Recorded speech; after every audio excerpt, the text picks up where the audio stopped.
Salam Bunga Sepasang. Perisai diri yang didirikan oleh Pak Dirjo pada 2 Juli 1955 di Surabaya kini berkembang melampaui batas-batas geografis dan sekat-sekat antropologis.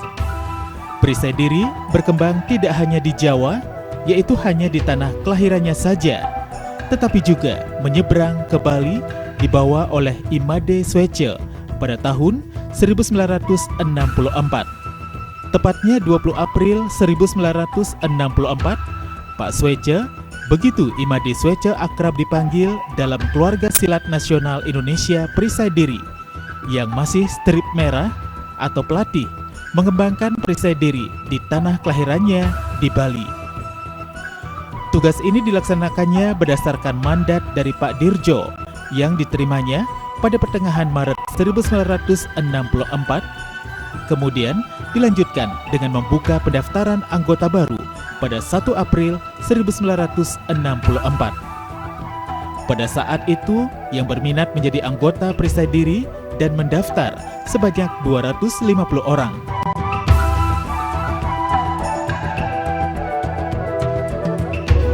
Mereka inilah yang menjadi murid-murid angkatan pertama Kelatnas Indonesia Perisai Diri Provinsi Bali yang dilatih langsung oleh Pak Swece.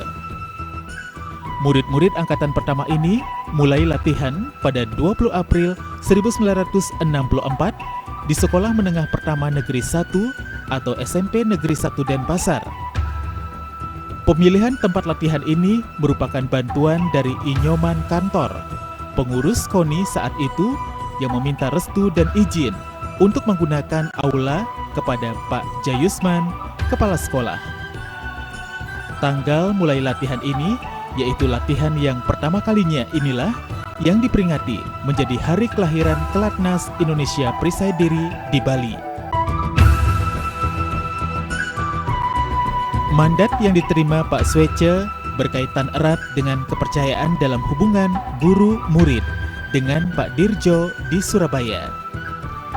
Hubungan guru-murid ini mulai berkembang sejak tahun 1960, di mana Pak Swece berlatih silat sambil menempuh pendidikan tinggi di Institut Keguruan dan Ilmu Pendidikan IKIP Teknik Surabaya, jurusan Teknik Sipil, yang akhirnya kuliahnya ini ditinggalkan walaupun hanya kurang 1 mata kuliah.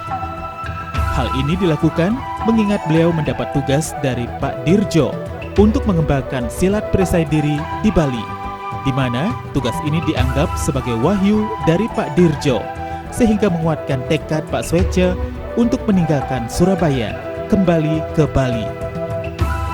Keyakinannya kepada Pak Dirjo akhirnya membuahkan hasil. Di bawah bimbingan Pak Dirjo kemudian, Pak Swece dengan tekun menggembleng diri, baik fisik maupun mental, bahkan spiritual.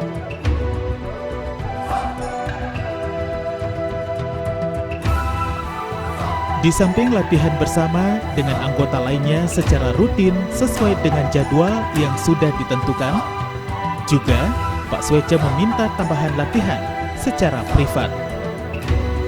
Mengamati semangat muridnya begitu bergelora, tentu saja Pak Dirjo dengan penuh sukacita memberikan latihan tambahan secara pribadi kepada Pak Swece. Dalam latihan yang bersifat pribadi ini rupanya telah memberikannya banyak kesempatan untuk menyerap ide-ide dan gagasan serta teknik silat dan pernafasan termasuk kerohanian perisai diri. Dengan demikian, perisai diri telah menjadi bagian integral dari pendidikan formalnya yang secara bersama-sama membangun integritas kepribadian Pak Swece. Integritas kepribadiannya inilah menyebabkan Pak Swece dipercaya untuk mengembangkan perisai diri di Bali. Om Swastiastu. Assalamualaikum warahmatullahi wabarakatuh. Salam sejahtera untuk kita semua. Salam Bunga Sepasang. Saudara sekalian, barangkali perlu sekilas saya jelaskan mengenai perkembangan perisai diri Bali. Perisai diri Bali untuk dipahami oleh seluruh masyarakat, saya dirikan atas perintah penciptanya dan penghantar keluarga silat ini, yaitu Bapak RMS Dirjo Atmojo, Perintah ini saya terima pada tanggal akhir Maret tahun 1964, kira-kira pertengahan Maret, saudara-saudara, maaf. Dan saya membuka Presidiary di Bali pada tanggal 1-2 April tahun 1964. Pada tahun 1964, tanggal 20 resmi Presidiary memulai latihannya di SMP 1 Negeri Denpasar. Tempat awal kami adalah di SMP 1 Denpasar. Dari sana dibantu oleh teman-teman yang pernah berlatih di Surabaya, kami mengembangkan Presidiary sesuai dengan perintah yang kami terima, dan kami selalu dengan rendah hati mendatangi para pendekar yang sudah ada di Bali, mohon doa restu, tuntunan, sehingga kami dapat menjalankan tugas kami dengan baik. Dengan rasa kerendahan hati inilah sampai hari ini Presidiary Bali tetap eksis dan penuh dengan kekeluargaan dan rendah hati untuk selalu bekerja sama dengan semua aliran termasuk pemerintah. Saudara sekalian, berkembangnya Presidiary Bali menambah warna dari semua bela diri yang telah ada terutama pencak silat yang ada di Bali, sehingga kami dapat menyumbangkan hal-hal yang positif, memberikan hal-hal yang positif kepada masyarakat Bali, agar masyarakat Bali dapat memahami bahwa keberadaan Presidiary adalah sebagai sumbangsi untuk memahami budaya dan kebudayaan Indonesia asli, yaitu pencak silat, sehingga ini menjadi satu kekayaan, salah satu kekayaan milik bangsa yang sudah sepatutnya kita sumbangkan dan kembangkan, tidak hanya di Bali tetapi di seluruh Indonesia termasuk di dunia.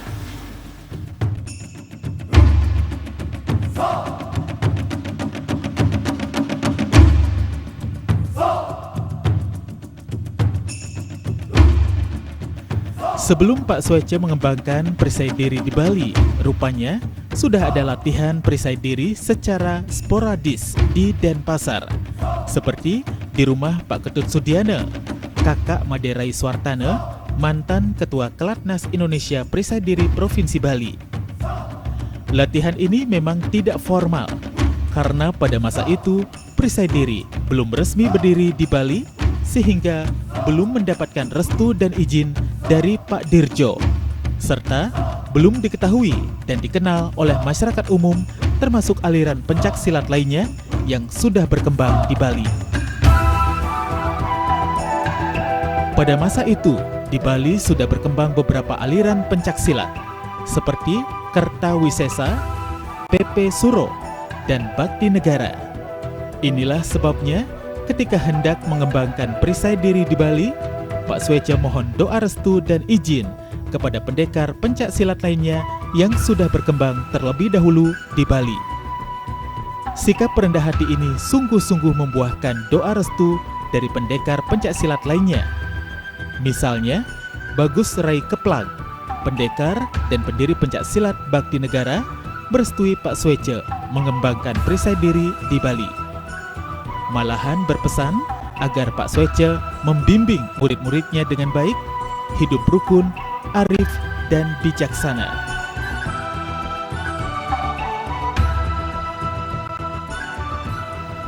Di dalam perkembangan Presidiary Bali, hampir kami tidak pernah memutar tantangan yang berarti, karena pendekatan yang kami lakukan sangat manusiawi, penuh rendah hati, dan selalu mohon bimbingan dari siapapun juga, terutama para pendekar yang ada di Bali.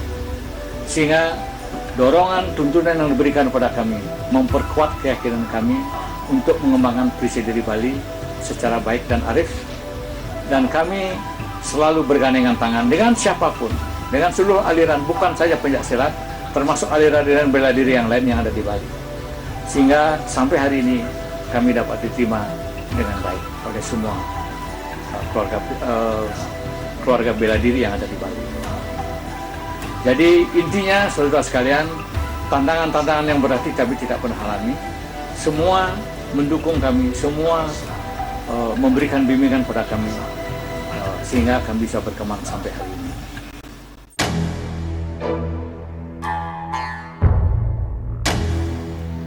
Pengembangan Presidiary di Bali pada masa berikutnya, Pak Swece banyak dibantu oleh Pak Manggi, Pak Widya, Pak Kencak, Pak Sudiana, dan Pak Amir.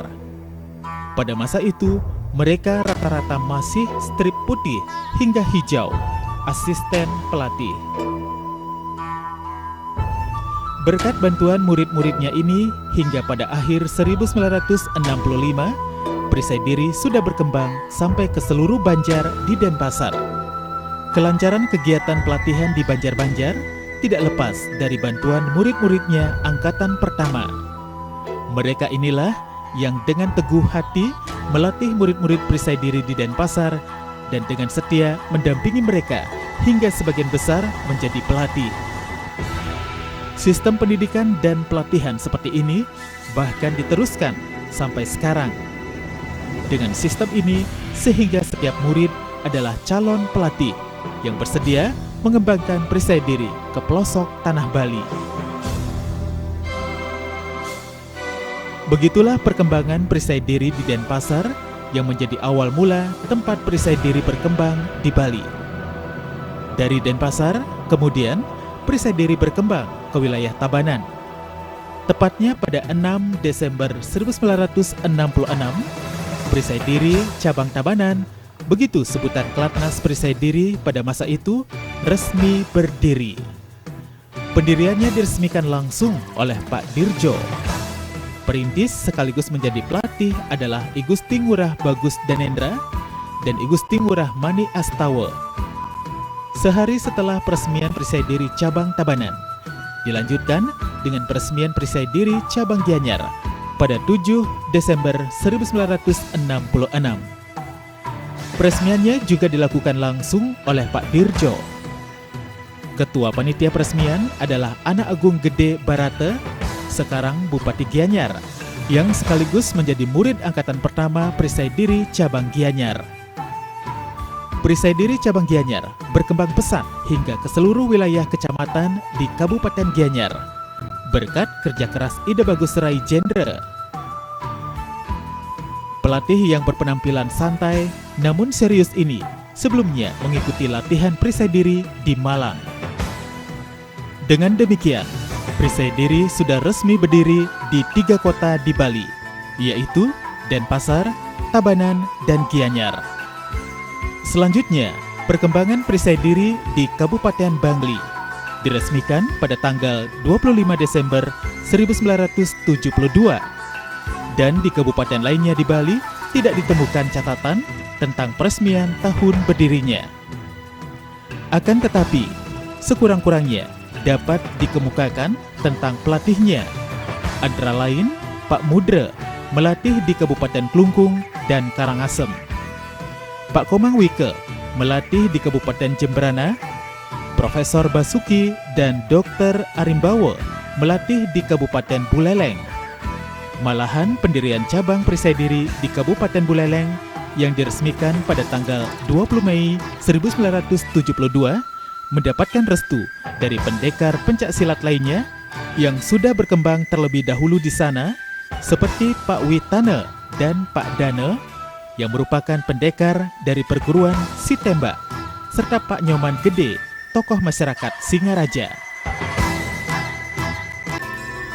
Saya sekali lagi menyampaikan ucapan terima kasih kepada seluruh aliran yang ada di Bali yang telah mendorong, mendukung, membina kami semua, memberikan jalan-jalan yang terbaik, bimbingan-bimbingan yang terbaik, sehingga kami menjadi tambah dewasa, sehingga pada 50 tahun ulang tahun kami ini, tidak lupa kami ucapkan sekali lagi ucapan terima kasih.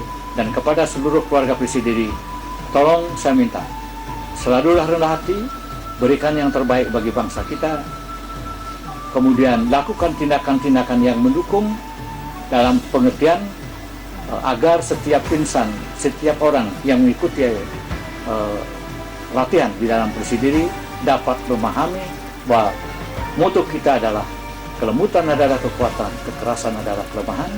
Dengan demikian, kita akan dapat berdiri di antara semua aliran yang ada dan mendapat dukungan dan daripada semua aliran yang ada termasuk pemerintah, dan semoga Tuhan Yang Maha Esa dapat memberikan restu rahmat kepada kita semua sehingga Perisai Diri Bali, Indonesia dan dunia pada umumnya dapat terus berkembang, diterima oleh masyarakat, sehingga dengan demikian budaya dan kebudayaan bangsa ini dapat kita kembangkan dengan dasar ketulusan hati dan penuh cinta kasih.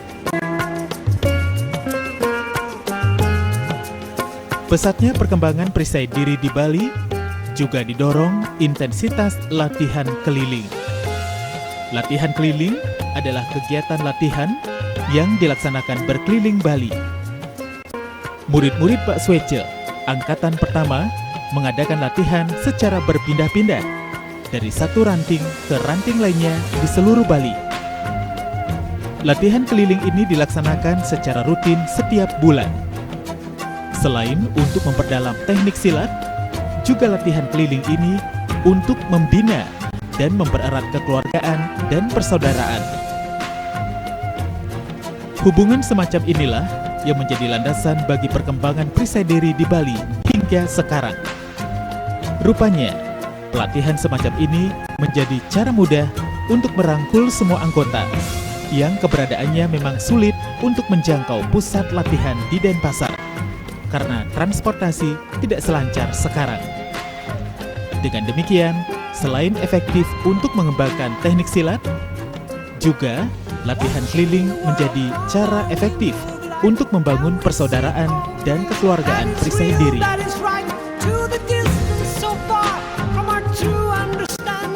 Dan ini merupakan satu momen yang sangat bagus oleh Bapak Pembina, maka setiap bulan itu dilaksanakan pencerahan oleh Bapak Pembina dalam bentuk spiritual yang tujuannya adalah membimbing keluarga perisai diri Bali untuk menjadikan bahwa mentalitas, sikap, laku, dan perilaku sebagai keluarga perisai diri sebagai dasar dan fundament dasar untuk beraktivitas di daerah Bali. Tidak sampai di sana, Bapak Pembina untuk mengembangkan dan menjaga eksistensi perisai diri Bali, maka perisai diri Bali terus didekatkan kepada masyarakat melalui satu pelayanan yang diberikan oleh Bapak Pembina kepada seluruh masyarakat, baik itu masyarakat perisai diri maupun non perisai diri. Bapak Pembina kita, Pak Made Swece, selalu memberikan satu pelayanannya, baik itu dalam bentuk tuntunan, petuah-petuah atau ceramah-ceramah maupun dalam bentuk nasihat-nasihat demi kerukunan dan kebersamaan di keluarga itu sendiri.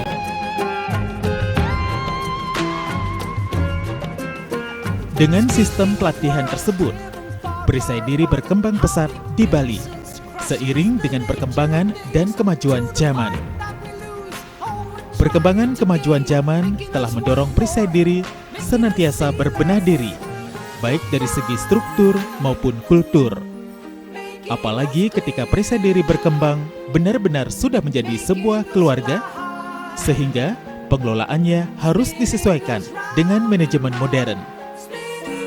Untuk memenuhi kemajuan manajemen tersebut, kemudian perisai diri mengadakan musyawarah dan rapat kerja.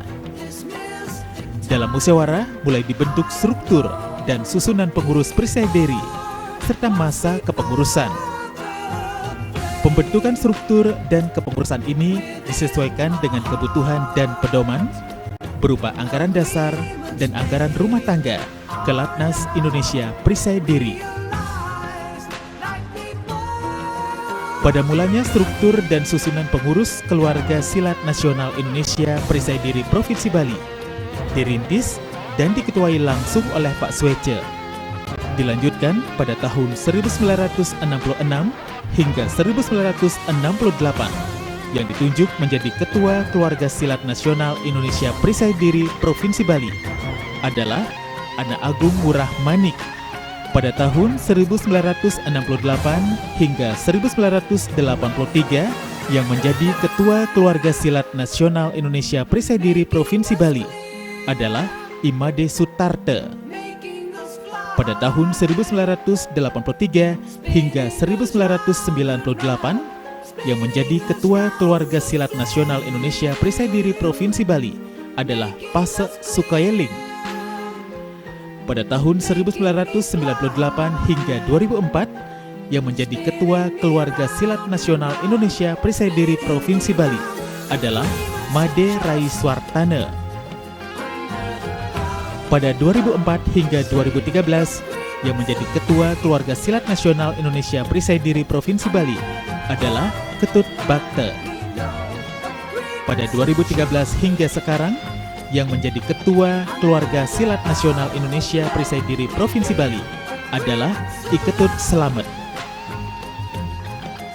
Dengan terbentuknya struktur dan kepengurusan tersebut, sekaligus menunjukkan bahwa Kelatnas Indonesia Perisai Diri Provinsi Bali sudah mulai berkembang secara terstruktur dan sistematis sesuai dengan bidang-bidang kepengurusan. Apalagi perkembangan persilatan baik pada tingkat nasional maupun daerah yang ditandai dengan masuknya pencak silat menjadi materi pertandingan di PON telah memacu Kelatnas Indonesia Perisai Diri Provinsi Bali melatih calon atlet serta menatar calon wasit dan juri. Perisai diri baik di tingkat pusat maupun daerah termasuk di Bali menjadi pelopor pembentukan Ikatan Pencak Silat Indonesia (IPSI). Pembentukan IPSI Bali pada tahun 1973 selain dibentuk oleh perisai diri, juga turut serta beberapa aliran pencaksilat lainnya yang berkembang di Bali, seperti Bakti Negara, Kertawisesa, PP Suro, Budi Utomo, dan Tujuh Sari. Bahkan pada PON 1973, Pak Swece dipercaya menjadi Ketua Kontingen Pencaksilat Provinsi Bali. Pada PON inilah Pak Buniran yang merupakan atlet perisai diri mempersembahkan medali perunggu. Prestasi inilah kemudian memicu pesilat-pesilat perisai diri lainnya untuk lebih berprestasi. Igede Heru Wibawa dan Nimade Dwi Damayanti yang merupakan putra dari pendekar Igede Arya Penida telah menyumbangkan emas pada PON ke-14 tahun 1996 di Jakarta. Bahkan Nimade Dwi Damayanti yang akrab dipanggil Menik mencatatkan diri sebagai atlet perisai diri Bali yang menyumbangkan emas untuk kontingen Indonesia di ajang SEA Games tahun 2001 di Malaysia. Disusul kemudian oleh Inyoman Yamodiputra yang menyumbangkan emas di PON ke-15 tahun 2000 dan PON ke-16 tahun 2004. Di tahun 2000, Yamo juga mempersembahkan emas pada World Pencaksilat Championship. Prestasi demi prestasi ini diikuti oleh atlet-atlet yang lainnya seperti Ayu Aryati, Nyoman Suparniti, Wayan Sudarmawan, Tuti Krisnayanti, dan lain-lain. Ini berarti bahwa Ikatan Pencaksilat Indonesia (IPSI) telah menjadi daya dorong tersendiri bagi dinamika ranting dan cabang Kelatnas Indonesia Perisai Diri di Bali. Perkembangan persilatan pada tingkat nasional yang begitu pesat telah mendorong Kelatnas Indonesia Perisai Diri Provinsi Bali menjawabnya dengan semangat latihan dan terus berlatih. Sejak itu, perkembangan Kelatnas Indonesia Perisai Diri Provinsi Bali terikat pada kemauan dan tergantung pada kemampuan anggota, baik personal maupun kolektif. Perisai diri terikat pada kemauan kulturasi, yaitu kesediaan berpartisipasi mengembangkan nilai-nilai perisai diri dalam masyarakat. Kemudian, perisai diri bergantung pada kemampuan sosialisasi, yaitu kesanggupan menyerap dan mempribadikan nilai-nilai perisai diri. Kedua proses inilah membuat perisai diri berkembang dan tetap bertahan di Bali. Kami yakini bahwa sebagai keluarga perisai diri sekarang ini bukan hanya milik perisai diri, tetapi perisai diri Bali sudah menjadi milik masyarakat karena memang kita selalu satu mendekatkan kepada masyarakat, dua kita memang selalu ingin melayani masyarakat sekecil apapun yang kita bisa lakukan kepada masyarakat, maka kita harus melakukan, memang itu merupakan satu fundament yang harus dilakukan oleh masyarakat Bali. Semakin serius dan sungguh-sungguh, baik internalisasi maupun eksternalisasi. Internalisasi merupakan kegiatan pendidikan dan pelatihan bagi anggota, sedangkan eksternalisasi merupakan kegiatan partisipatif anggota terhadap Kelatnas Indonesia Perisai Diri Provinsi Bali. Pada dasarnya, upaya ini sesuai dengan fakta bahwa upaya pewarisan nilai dan norma dalam masyarakat tidak mungkin tanpa proses pembelajaran. Proses pendidikan dan pelatihan ini telah menempatkan Kelatnas Indonesia Perisai Diri Provinsi Bali menjadi kampus keluarga. Di dalamnya, setiap anggota dapat menumbuhkan gagasan serta mengembangkan sikap dan keterampilan hidup. Inilah upaya mendewasakan dan mematangkan diri, cara bertahan hidup ala Perisai Diri. Perisai Diri di Bali memang sudah menjadi lembaga pendidikan dan pelatihan, tetapi penting diketahui dan dipahami bahwa Kelatnas Indonesia Perisai Diri Provinsi Bali merupakan lembaga pencaksilat yang paling muda di Bali. Pengetahuan ini merupakan upaya mawas diri untuk menghindarkan diri dari sikap sombong dan angkuh. Begitu Pak Swece berpesan kepada murid-muridnya, termasuk pengurus yang biasa membuat keputusan dan menjalankan seluruh kebijakan Kelatnas Indonesia Perisai Diri Provinsi Bali. Perkuat jalinan komunikasi, baik inter maupun antar aliran pencaksilat yang berkembang di Bali. Jalinan inilah yang menyatukan semua aliran pencaksilat ke dalam satu visi, yaitu mewujudkan prestasi yang gemilang. Kemudian, Pak Swece menjelaskan bahwa sikap hormat adalah wujud dari pengertian tentang aturan dan pemahaman mengenai norma kehidupan, yaitu kebebasan moral. Sikap rendah hati adalah wujud dari pengertian tentang mengenal diri dan pemahaman mengenai pengendalian diri, yaitu penguasaan diri. Sikap melayani adalah wujud dari pengertian tentang ketulusan dan pemahaman mengenai keikhlasan, yaitu keadilan, kebebasan, penguasaan diri, dan keadilan. Ini menjadi instrumen penting untuk menciptakan harmoni sosial. Apalagi dalam keluarga yang disebut Keluarga Silat Nasional Indonesia Perisai Diri. Untuk dapat memperkuat kekeluargaan kita dan tetap eksisnya Perisai Diri Bali, kepada para penerus di kemudian hari, siapapun itu yang memimpin, agar ingat bahwa Perisai Diri kita kembangkan atas dasar bahwa ingin mengembangkan budaya bangsa. Yang kedua, ingin memberikan yang terbaik kepada bangsa kita. Yang ketiga, memahami bahwa hidup ini mempunyai tujuan kembali kepada Tuhan. Yang keempat, kami mengharapkan bahwa seluruh keluarga Perisai Diri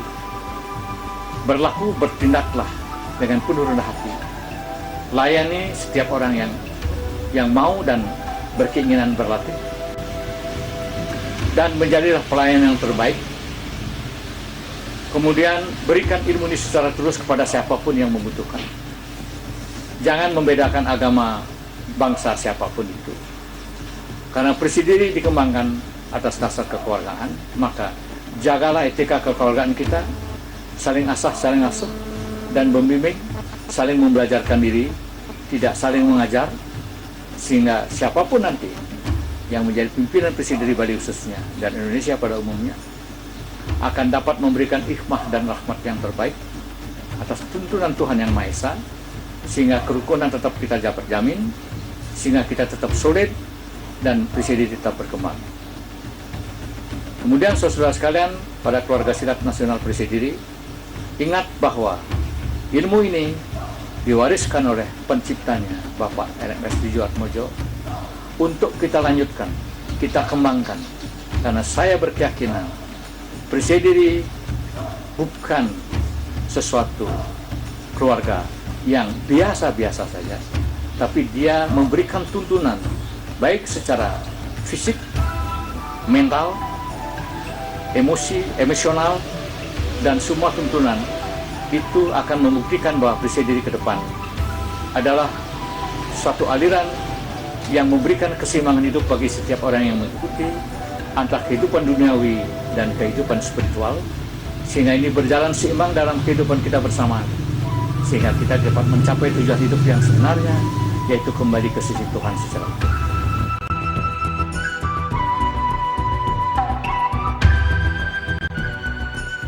Kelembutan adalah kekuatan, dan kekerasan adalah kelemahan. Bayi yang baru lahir misalnya, begitu lembut dan inilah kekuatan kehidupan. Orang yang meninggal menjadi begitu keras, dan inilah kelemahan kematian. Hal ini juga sering diwejangkan oleh Pak Swece dalam pencerahan Kelatnas Indonesia Prisadiri Provinsi Bali yang diadakan rutin setiap bulan. Untuk memahami kelembutan diperlukan sebuah koordinasi internal antara fisik, pernafasan, dan spiritual. Tanpa fisik yang kuat, tidak mungkin mencapai pernafasan yang baik. Tanpa pernafasan yang baik, tidak dapat mencapai kesehatan mental. Tanpa kesehatan mental, tidak mungkin mencapai tahapan spiritual secara sempurna. Tanpa spiritual yang sempurna, tidak mungkin mencapai keselamatan rohani. Inilah keindahan berbagi harmoni dengan dasar cinta kasih, yaitu dasar keutuhan perisai diri. Selain itu, juga dijelaskan bahwa tujuan akhir dalam bersilat adalah putri sembahyang, yaitu upaya memaknai diri. Tahapan akhir dari spiritual adalah mencapai kesempurnaan, yaitu bunga sepasang. Kesempurnaan tidak mungkin dibicarakan karena tanpa penetapan, tanpa atribut, dan tanpa kategori apapun.